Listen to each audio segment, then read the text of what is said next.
حضرت فاطمہ الزہرا رضی اللہ تعالی عنہا کا روزہ 3 دن کی بھوکی حضرت فاطمہ الزہرا رضی اللہ تعالی عنہا نے جب اپنے بابا حضور اکرم صلی اللہ علیہ وآلہ وسلم کو دیکھا تو اپنے آنسو نہ روک پائیں۔ آپ صلی اللہ علیہ وآلہ وسلم کے سینے پر سر رکھ کر زور زور سے رونے لگی۔ بیٹی کی یہ حالت دیکھ کر اللہ کے رسول صلی اللہ علیہ وآلہ وسلم کے آنکھوں میں بھی آنسو آ گئے۔ بیٹی فاطمہ کے سر پر ہاتھ پھیرتے ہوئے انہیں دلاسا دیا۔ حضرت فاطمہ الزہرا رضی اللہ تعالی عنہ کے آنسوؤں نے آسمان پر ہلچل مچا دی۔ جبرائیل علیہ السلام فوراً آئے۔ بسم اللہ الرحمن الرحیم۔ ایک مرتبہ حضور اکرم صلی اللہ علیہ وآلہ وسلم حضرت علی اور حضرت فاطمہ الزہرا رضی اللہ تعالی عنہ کے گھر داخل ہوئے تو وہ دونوں ہنس رہے تھے۔ جب دونوں نے نبی کریم صلی اللہ علیہ وآلہ وسلم کو دیکھا تو خاموش ہو گئے، تو آپ صلی اللہ علیہ وآلہ وسلم نے ان دونوں سے کہا، تم دونوں کو کیا ہوا ہے؟ آپ دونوں کیوں ہنس رہے ہیں؟ اور جو ہی تم نے مجھے دیکھا تو خاموش ہو گئے۔ حضرت علی رضی اللہ تعالی عنہ اور حضرت فاطمہ الزہرا رضی اللہ تعالی عنہ نے رات فاقے سے گزاری۔ حضرت جعفر بن صادق محمد بن باقر اپنے باپ سے نقل کرتے ہیں کہ حضرت علی رضی اللہ تعالی عنہ نے فرمایا کہ میں ایک رات بغیر کھائے پیے گھر سے نکلا، پھر واپس حضرت فاطمہ الزہرا رضی اللہ تعالی عنہ کے پاس گیا تو وہ بڑی غمناک تھی۔ میں نے پوچھا کہ آپ کو کیا ہوا ہے؟ انہوں نے کہا کہ میں نے رات کو کچھ بھی نہیں کھایا، صبح بھی کچھ نہیں کھایا، رات کو کچھ بھی ہمارے پاس نہیں تھا، تو میں کمائی کے لیے باہر نکل گیا، کام ملا، کچھ اجرت ملی تو کچھ آٹا اور 1 درہم کا گوشت لے کر گھر آ گیا۔ انہوں نے حضرت فاطمہ الزہرا رضی اللہ تعالی عنہ سے کہا کہ روٹی اور ہانڈی پکاؤ۔ جب وہ بھوننے سے فارغ ہوئی تو آپ نے کہا میرے بابا جان کے پاس جائیں اور انہیں بلا لائیں۔ تو میں رسول صلی اللہ علیہ وآلہ وسلم کے پاس حاضر ہوا تو آپ صلی اللہ علیہ وآلہ وسلم مسجد میں لیٹے آرام فرما رہے تھے۔ میں اللہ کی پناہ چاہتا ہوں اس بھوک سے جو گرا دے۔ تو میں نے عرض کی یا رسول اللہ صلی اللہ علیہ وآلہ وسلم، آپ پر میرے ماں باپ قربان، کھانا ہمارے پاس موجود ہے، چلیں۔ تو آپ صلی اللہ علیہ وآلہ وسلم مجھ پر سہارا لے کر ہمارے گھر میں داخل ہوئے۔ ہانڈی جوش مار رہی تھی تو آپ صلی اللہ علیہ وآلہ وسلم نے فرمایا ایک غرفہ سیدنا عائشہ رضی اللہ تعالی عنہ کو بھیجو، 1 پلیٹ ان کو بھیجی۔ پھر ارشاد فرمایا ایک غرفہ حضرت حفصہ رضی اللہ تعالی عنہ کو بھیجو، 1 پلیٹ ان کو بھیجی۔ اسی طرح آپ نے چنانچہ اپنی 9 بیویوں کے ہاں پلیٹ بھیجی۔ پھر آپ صلی اللہ علیہ وآلہ وسلم نے فرمایا اب اپنے باپ اور اپنے زوج کے لیے پلیٹ بھرو، تو ان کے لیے پلیٹ بھری۔ آپ صلی اللہ علیہ وآلہ وسلم نے فرمایا خود بھی پلیٹ بھر کے کھاؤ، اور خود کے لیے بھی بھر لی۔ پھر ہانڈی اٹھائی تو وہ اسی کی طرح بڑی پڑی تھی، تو اللہ تعالیٰ نے جتنا چاہا ہم کھاتے رہے۔ حضرت علی رضی اللہ تعالی عنہ کا فاقہ۔ مجاہد کہتے ہیں حضرت علی رضی اللہ تعالی عنہ نے فرمایا ایک بار مدینہ منورہ میں بھوک نے بڑا شدید ستایا تو میں مدینہ منورہ کے ملحقات کی طرف مزدوری کے لیے نکل کھڑا ہوا۔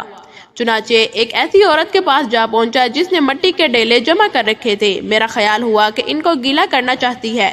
میں اس کے پاس گیا اور ہر ڈول کی مزدوری 1 کھجور طے ہوئی۔ جب 16 ڈول میں نے نکالے تو ہاتھوں پر ابلے آ گئے، تو پانی دیکھا جو مناسب نکلا۔ پھر میں اس عورت کے پاس آ کر میں نے دونوں ہاتھ دکھائے کہ ہاتھ ایسے ہو گئے ہیں، تو اس نے مجھے 16 کھجوریں گن کر دیں جو میں نبی کریم صلی اللہ علیہ وآلہ وسلم کے پاس لے آیا۔ تو میں نے آپ صلی اللہ علیہ وآلہ وسلم کو پورا قصہ سنایا، اور آپ صلی اللہ علیہ وآلہ وسلم نے ان سے میرے ساتھ مل کر کھایا۔ محمد بن کعب کرزی رضی اللہ تعالی عنہ کہتے ہیں مجھے اس آدمی نے بتایا جس نے حضرت علی رضی اللہ تعالی عنہ کو کہتے ہوئے یہ سنا ہے کہ میں ایک سرد دن رسول صلی اللہ علیہ وآلہ وسلم کے گھر مبارک سے نکلا اور ایک پھٹا ہوا کچرا چمڑا لیا، درمیان میں گرا دے کر گلے میں ڈال لیا، سر کے درمیان باندھ لیا، پھر اس کو کھجور کے پتوں سے کس لیا۔ میں زبردست بھوکا تھا، اگر رسول صلی اللہ علیہ وآلہ وسلم کے گھر سے کوئی چیز مل جاتی تو کھاتا، لیکن وہاں بھی کچھ نہ تھا۔ چنانچہ حصول معاشی کے لیے نکلا تو ایک یہودی پر گزر ہوا جو اپنے مال میں خرچ کے ساتھ پانی پلا رہا تھا، تو میں نے دیوار کے رنخا سے جھانک لیا، تو اس نے کہا اے دیہاتی کیا ہوا ہے تجھ کو؟ کیا تو مزدوری کرے گا؟ میں تجھے ہر ڈول کے بدلے 1 کھجور دوں گا۔ میں نے ہاں میں سر ہلایا اور دروازہ کھول کر جب میں اندر داخل ہوا تو اس یہودی نے ڈول کو میرے حوالے کر دیا، تو جب بھی میں 1 ڈول نکالتا تو مجھے 1 کھجور دے دیتا۔ چنانچہ جب میرے دونوں کاف چلو بھر گئے اور ڈول چھوڑ گیا اور کہا مجھے یہ کافی ہیں۔ تو میں نے کھا کر پانی پی لیا اور مسجد آ گیا، اور رسول صلی اللہ علیہ وآلہ وسلم بھی مسجد میں تھے۔ نبی کریم صلی اللہ علیہ وآلہ وسلم کس سے کتنا پیار فرماتے ہیں۔ محمد بن اسامہ اپنے باپ سے کہا کہ انہوں نے بتایا کہ حضرت جعفر رضی اللہ تعالی عنہ، حضرت علی رضی اللہ تعالی عنہ اور حضرت زید بن حارث رضی اللہ تعالی عنہ ہوئے تھے۔ تو حضرت جعفر رضی اللہ تعالی عنہ نے کہا رسول صلی اللہ علیہ وآلہ وسلم کو سب سے زیادہ میں پیارا ہوں، اور حضرت علی رضی اللہ تعالی عنہ نے کہا رسول صلی اللہ علیہ وآلہ وسلم کو سب سے زیادہ میں پیارا ہوں۔ حضرت زید کہنے لگے رسول صلی اللہ علیہ وآلہ وسلم میرے سے زیادہ پیار کرتے ہیں۔ تو سب نے کہا کہ ہم اکٹھے ہو کر رسول اکرم صلی اللہ علیہ وآلہ وسلم سے جا کر پوچھ لیتے ہیں۔ اسامہ بن زید کہتے ہیں کہ سب نے آپ صلی اللہ علیہ وآلہ وسلم سے اجازت طلب کی، تو آپ صلی اللہ علیہ وآلہ وسلم نے فرمایا باہر نکل کر دیکھو تو یہ کون لوگ ہیں؟ میں نے اطلاع دی کہ یہ جعفر، علی اور زید ہیں۔ تو آپ صلی اللہ علیہ وآلہ وسلم نے فرمایا ان کو اجازت دے دو۔ تو وہ داخل ہو کر کہنے لگے آپ کو سب سے زیادہ پیارا کون ہے؟ تو آپ صلی اللہ علیہ وآلہ وسلم نے فرمایا حضرت فاطمہ الزہرا رضی اللہ، ہم مردوں میں سے پوچھ رہے ہیں۔ تو آپ صلی اللہ علیہ وآلہ وسلم نے فرمایا اے جعفر تو اور میں ہم شکل ہیں، اور تیرے اور میرے اخلاق ایک جیسے ہیں، تو مجھ سے اور میرا ہم نسب تجھ سے ہے۔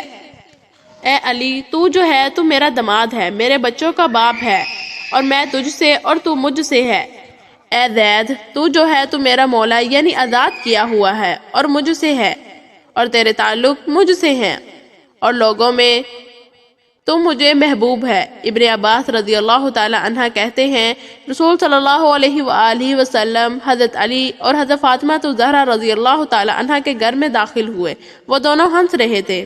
جب دونوں نے نبی کریم صلی اللہ علیہ وآلہ وسلم کو دیکھا تو خاموش ہو گئے۔ آپ صلی اللہ علیہ وآلہ وسلم نے ان دونوں سے کہا کہ تم دونوں کو کیا ہو گیا ہے؟ تم دونوں پہلے ہنس رہے تھے، جیسے ہی مجھے دیکھا تو خاموش ہو گئے۔ حضرت فاطمہ الزہرا رضی اللہ تعالی عنہ نے پہل کر کے کہا اے نبی کریم صلی اللہ علیہ وآلہ وسلم آپ پر قربان جاؤں یا رسول اللہ۔ حضرت علی رضی اللہ تعالی عنہ کی طرف اشارہ کرتے ہوئے یہ کہنے لگی کہ رسول اللہ صلی اللہ علیہ وآلہ وسلم کو تجھ سے زیادہ میں پیارا ہوں۔ میں نے کہا نہیں، بلکہ رسول صلی اللہ علیہ وآلہ وسلم میرے سے زیادہ محبت کرتے ہیں۔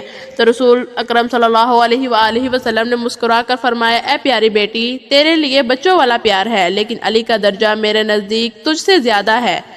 حضرت ابو ہریرہ رضی اللہ تعالی عنہ کہتے ہیں حضرت علی نے کہا یا رسول اللہ صلی اللہ علیہ وآلہ وسلم آپ کے نزدیک زیادہ پیارا کون ہے؟ میں یا فاطمہ؟ تو آپ صلی اللہ علیہ وآلہ وسلم نے فرمایا میرے نزدیک فاطمہ تجھ سے زیادہ پیاری ہے اور تو اس سے زیادہ مرتبے والا ہے۔ حضرت فاطمہ الزہرا رضی اللہ تعالی عنہ کا روزہ ہجرت کے بعد مسلمانوں کی کافروں کے ساتھ کئی جنگیں ہوئیں، لیکن ان میں سے زبردست جنگ خندق تھی، جس میں سارے عرب کے کافر ایک ہو کر مدینہ پر حملہ کرنے آ گئے۔ اس لیے صحابہ کرام رضی اللہ تعالی عنہ نے مدینہ کے باہر خندق کھود لی تاکہ کافر مدینہ کے اندر داخل نہ ہو سکے۔ وہ خندق 30 فٹ چوڑی اور 22 فٹ گہری تھی۔ دوسری طرف کافروں کا 10,000 کا لشکر تھا، لیکن ان کافروں میں کوئی بھی اتنی چوڑی خندق کو پار کرنے کی ہمت نہ کر سکا۔ کافروں کا سردار امن بن عبدو بہت بہادر انسان تھا، اپنی زندگی میں 100 جنگیں لڑ چکا تھا، کوئی بھی اس کا مقابلہ نہ کر پاتا۔ اس نے اپنے گھوڑے کو دوڑایا اور خندق کے پاس آ کر کھڑا ہو گیا اور ایسی چھلانگ لگائی 30 فٹ خندق کو پار کر کے مدینہ کے اندر صحابہ کرام کی طرف آ کر کھڑا ہو گیا۔ عمر نے اپنی تلوار ہوا میں لہراتے ہوئے کہا کسی میں دم ہے جو آ کر میرا مقابلہ کر سکے؟ جس کو مرنے کا شوق ہے وہ آئے اور میرا مقابلہ کرے۔ عمر کو دیکھ کر سب سہم گئے کہ اس کا مقابلہ کون کرے گا۔ سارے صحابہ کرام خاموش بیٹھے تھے، کسی میں عمر کا مقابلہ کرنے کی ہمت نہ تھی۔ اس وقت حضرت علی رضی اللہ تعالی عنہ کی عمر صرف 21 سال تھی۔ وہ کھڑے ہو گئے اور کہا اے رسول اللہ صلی اللہ علیہ وآلہ وسلم اس سے مقابلہ کرنے میں جاؤں گا۔ تو آپ صلی اللہ علیہ وآلہ وسلم نے فرمایا چپ رہو اور بیٹھے رہو، دیکھتے نہیں وہ عمر ہے۔ عمر نے پھر سے پکارا تم میں سے کسی کو جنت میں جانے کا شوق نہیں؟ اگر ہے تو آئے اور مجھ سے مقابلہ کرے، میں اس کو جنت میں پہنچا دوں گا۔ ادھر صحابہ کرام میں سے کوئی بھی کھڑا نہ ہوا۔ حضرت علی پھر سے کھڑے ہوئے اور کہا اے اللہ کے رسول میں اس سے لڑوں گا۔ آپ صلی اللہ علیہ وآلہ وسلم نے فرمایا بیٹھو، دیکھتے نہیں وہ عمر ہے۔ حضرت علی رضی اللہ تعالی عنہ پھر بیٹھ گئے۔ تیسری بار عمر نے کہا کیا تم میں سے کسی نے اپنی ماں کا دودھ نہیں پیا تو آئے اور میرے سے مقابلہ کرے، میں اس کی گردن کاٹ کر اسے جنت میں پہنچا دوں گا۔ حضرت علی پھر سے کھڑے ہوئے اور کہا اے اللہ کے رسول میں جاتا ہوں۔ اللہ کے رسول نے فرمایا بیٹھو، تم دیکھتے نہیں وہ عمر ہے۔ حضرت علی نے کہا اے اللہ کے رسول اگر عمر ہے تو کیا ہوا، آپ مجھے ایک بار بھیجو تو صحیح۔ اللہ کے رسول صلی اللہ علیہ وآلہ وسلم نے فرمایا ٹھیک ہے جاؤ۔ پھر اللہ کے رسول صلی اللہ علیہ وآلہ وسلم نے حضرت علی کے لیے دعا فرمائی۔ حضرت علی اس کے سامنے ایک بچے تھے، وہ عمر 100 جنگیں لڑا ہوا بہادر انسان تھا۔ حضرت علی اس کے پاس پہنچے تو عمر نے اسے پہچانا نہیں اور پوچھا کون ہو؟ میں علی۔ عمر نے کہا عبد المناف کے لڑکوں میں سے ہو؟ حضرت علی نے کہا نہیں، عبد المطلب کا لڑکا ہوں۔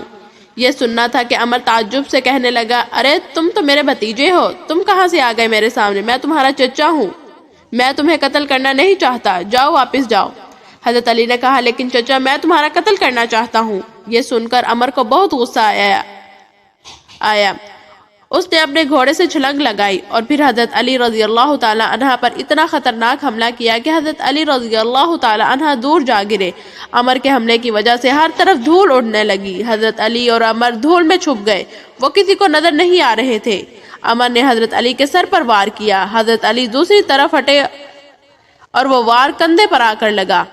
حضرت علی رضی اللہ تعالی عنہ کا کندھا زخمی ہو گیا۔ اسی وقت رسول صلی اللہ علیہ وآلہ وسلم نے اللہ کے سامنے ہاتھ اٹھا کر روتے ہوئے دعا کی اے اللہ میرے علی کی مدد فرما۔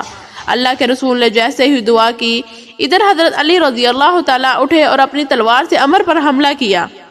عمر نے تلوار کے آگے اپنی ڈھال لگا دی، لیکن حضرت علی کی تلوار کا زور اتنا تیز تھا کہ ڈھال بیچ سے کٹ کر گر گئی اور تلوار سیدھا عمر کی کھوپڑی پر لگی، جس سے اس کے جسم کے 2 ٹکڑے ہو گئے اور وہ دھڑم سے زمین پر گرا۔ اس واقعے کے کچھ دنوں بعد حضرت حسن و حسنین رضی اللہ تعالیٰ عنہ بیمار ہو گئے۔ اللہ کے رسول صلی اللہ علیہ وآلہ وسلم بچوں کی خبر لینے کے لیے گھر آئے تو اللہ کے رسول صلی اللہ علیہ وآلہ وسلم نے حضرت فاطمہ الزہرا رضی اللہ تعالی عنہ سے کہا تم بچوں کی شفا کے لیے 3 روزے رکھنے کی نظر مان لو۔ تو وہ دونوں میاں بیوی حضرت علی اور حضرت فاطمہ رضی اللہ تعالی عنہ نے 3 روزے رکھنے کی منت مانگ لی۔ اللہ نے ان دونوں بچوں کو ٹھیک کر دیا۔ دونوں میاں بیوی نے روزہ رکھا۔ شام کو افطاری کے لیے کچھ بھی نہ تھا۔ حضرت علی ایک یہودی کے پاس گئے، اس کا نام شامون تھا۔ اس نے کہا کہ کچھ مزدوری ملے گی؟ اس یہودی نے کہا ہاں، یہ کچھ اون ہے، اس کو صاف کر دو، اس کے بدلے میں تمہیں جو کچھ دوں گا۔ حضرت علی رضی اللہ تعالی عنہ اس اون کو گھر لے آئے۔ حضرت فاطمہ الزہرا رضی اللہ کو دیتے ہوئے کہا اسے صاف کر دو۔ حضرت فاطمہ نے اس اون کو دوپہر تک صاف کر دیا۔ حضرت علی رضی اللہ تعالی عنہ اس کو واپس لے گئے اور اس یہودی نے تھوڑی سی جو دی۔ حضرت فاطمہ الزہرا رضی اللہ تعالی عنہ نے جو کو پیس کر 2 روٹیاں بنائی اور افطاری کے وقت کھانے کو بیٹھی کہ دروازے پر کسی نے دستک دے کر کہا اے اللہ اور اے اللہ کے رسول کی بیٹی، میں غریب ہوں، کچھ کھانے کو دے دو۔ دونوں میاں بیوی نے ایک دوسرے کی طرف دیکھا اور پھر اللہ کی خاطر دونوں روٹیاں اس غریب کو دے دی اور صرف پانی پی کر روزہ کھولا۔ اور رات میں سحری کے وقت کچھ بھی کھانے کو نہ تھا، اس لیے دونوں نے صرف 1 کھجور کھا کر پانی پی لیا اور روزہ رکھ لیا۔ اگلے دن حضرت علی پھر اس یہودی کے پاس گئے اور اون لے کر گھر آئے۔ حضرت فاطمہ الزہرا رضی اللہ تعالی عنہ نے اس کو صاف کیا اور پھر حضرت علی اس یہودی کو وہ اون دے آئے۔ اس یہودی نے پھر سے تھوڑی سی جو دی اور حضرت فاطمہ الزہرا رضی اللہ تعالی عنہ نے جو کو پیسا، آٹا گوندا اور 2 روٹیاں پکائیں۔ افطاری کے وقت کھانے کو بیٹھی تو دروازے پر پھر سے دستک ہوئی۔ باہر سے آواز آئی یتیم بچہ ہوں، کچھ کھانے کو دے دیں۔ حضرت علی اور حضرت فاطمہ الزہرا رضی اللہ تعالی عنہ نے آج بھی وہ 2 روٹیاں اس یتیم بچے کو دے دی اور صرف پانی پی کر افطار کیا۔ اگلے دن پھر سے سحری میں 1 کھجور اور پانی پر کی۔ صبح حضرت علی اس یہودی سے اون لے کر آئے۔ حضرت فاطمہ نے پھر سے اسے صاف کیا اور واپس کر دیا۔ یہودی نے پھر سے کچھ جو دی۔ حضرت فاطمہ نے اسے پیس کر 2 روٹیاں پکائی۔ شام کو افطاری کے وقت جب دونوں لوگ کھانا کھانے بیٹھے تو آج پھر سے دروازے پر دستک ہوئی۔ جنگ بدر کا قیدی ہوں، بہت بھوکا ہوں، کچھ کھانے کو دے دو۔ حضرت علی اور حضرت فاطمہ الزہرا رضی اللہ تعالی عنہ نے آج بھی اللہ کی خاطر اس قیدی کو اپنی 2 روٹیاں دے دی اور خود پانی پی کر افطار کر لیا۔ 3 دن فاقے نے حضرت فاطمہ الزہرا رضی اللہ تعالی عنہ کو بستر پر گرا دیا اور بھوک کی وجہ سے وہ بیمار پڑ گئیں۔ اللہ کے نبی حضرت محمد صلی اللہ علیہ وآلہ وسلم کو جب خبر ہوئی کہ فاطمہ بیمار ہے تو آپ صلی اللہ علیہ وآلہ وسلم بیٹی کا حال پوچھنے آئے۔ حضرت فاطمہ الزہرا رضی اللہ تعالی عنہا اپنے باپ کو دیکھ کر اپنے آنسو نہ روک پائیں اور آپ صلی اللہ علیہ وآلہ وسلم کے سینے پر سر رکھ کر زور زور سے رونے لگی۔ بیٹی کی یہ حالت دیکھ کر اللہ کے رسول کی آنکھوں میں بھی آنسو آ گئے۔ بیٹی فاطمہ کے سر پر ہاتھ پھیرتے ہوئے انہیں دلاسا دیا۔ حضرت فاطمہ کے آنسوؤں نے آسمان پر ہلچل مچا دی۔ حضرت جبرائیل علیہ السلام قرآن لے کر نیچے آئے اور اللہ تعالیٰ نے حضرت فاطمہ اور علی کی تعریف کرتے ہوئے فرمایا، ترجمہ: اے نبی، تمہاری فاطمہ تو بیچاری ایسی ہے کہ 3 دنوں سے خود بھوکی ہے، لیکن غریب کو، مسکین کو، قیدی و یتیم کو اپنا کھانا کھلا دیا۔ ناظرین، ایسی تھی ہمارے پیارے نبی حضرت محمد صلی اللہ علیہ وآلہ وسلم کی بیٹی۔ اللہ تعالیٰ ہمیں بھی ان کے جیسا ایمان نصیب فرمائے، آمین۔ ناظرین، اگر آپ کو میری ویڈیو اچھی لگی تو لائک اینڈ سبسکرائب ضرور کریے گا۔